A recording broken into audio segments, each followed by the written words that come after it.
Et nous vous retrouvons pour ce deuxième tête-à-tête sur cette journée de la 6e édition du sommet Restructuration et Transformation. Alors j'ai le plaisir d'accueillir Arnaud Dupuis-Casterès, qui est donc le CEO et founder de Vaesolis. Bonjour Arnaud. Bonjour. Vous avez fondé il y a bientôt 25 ans, nous en parlions en préparant cette émission, Vaesolis, qui est une agence de communication sur le capital réputation. Vous me le disiez, vous me corrigiez pendant qu'on préparait cette émission, qui est présente, qui est très en vue dans les segments, notamment du restructuring. Vous accompagnez quotidiennement les boîtes dans ce genre de crise. Alors, j'ai une première question à vous poser. Vous qui conseillez des boîtes qui vont mal, mais aussi d'autres entreprises, quelle est la spécificité d'un conseil en com, si je dois le dire comme ça, dans un tel dossier? Ouais, je pense qu'il y a deux aspects essentiels. Un, la disponibilité permanente, parce que quand on est sur un sujet de crise d'une manière générale, les crises c'est 7 jours sur 7 et ça tourne tout le temps. Donc il n'y a pas de vacances, il y a toujours des crises quand il y a des creux médiatiques, parce que les médias ont besoin de s'alimenter. Et donc autour du 15 août, autour de Noël et du jour de l'an, autour de Pâques, il arrive quand même assez souvent qu'il y ait des crises médiatiques et donc il faut une très grande disponibilité. Et la deuxième chose, c'est une approche holistique de la communication. Donc quand on fait de la crise et notamment du restructuring, il faut savoir faire de la communication interne, il faut savoir faire de la communication auprès des médias, auprès des partis politiques, des élus, de l'administration, de la communauté financière, de la communauté judiciaire parfois. Donc il faut une approche très holistique où on inclut plusieurs pratiques qu'on appelle communément les relations presse, les affaires publiques, la com interne, la com financière, etc., etc. Donc une approche holistique, une très forte disponibilité et c'est assez segmentant. Il n'y a pas énormément de consultants qui sont en mesure de faire ça. Mais comment est-ce qu'on fait pour arriver à mobiliser autant de ressources alors même qu'on n'est peut-être pas 10 000?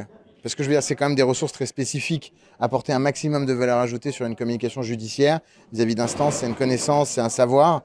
Vous avez aujourd'hui des segments extrêmement identifiés ou c'est des personnes qui arrivent justement, c'est ça votre recette, à être elles-mêmes holistiques? Il y a un mix des deux, si je peux me permettre. C'est-à-dire qu'un consultant en communication, en stratégie de communication, qui a bien appris son métier, doit savoir parler à toutes les parties prenantes, donc maîtriser ça.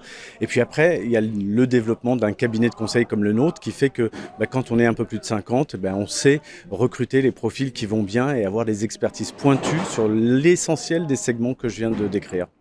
Qu'est-ce qui change dans le restructuring selon vous, qui avez monté cette structure il y a 25 ans maintenant, qui avez vu plusieurs cycles?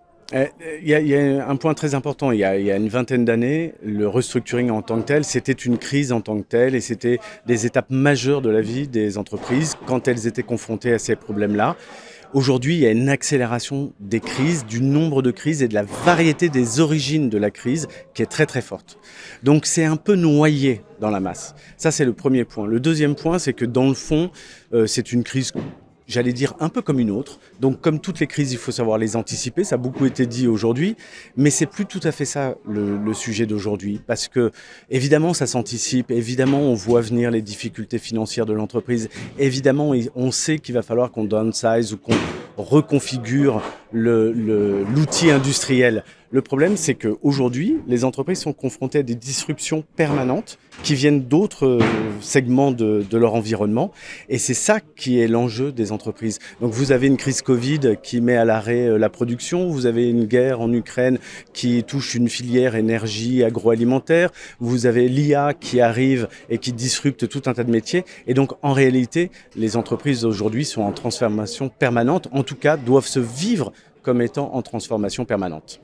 Un message à transmettre à ces dirigeants qui peuvent être en difficulté et qui nous regardent?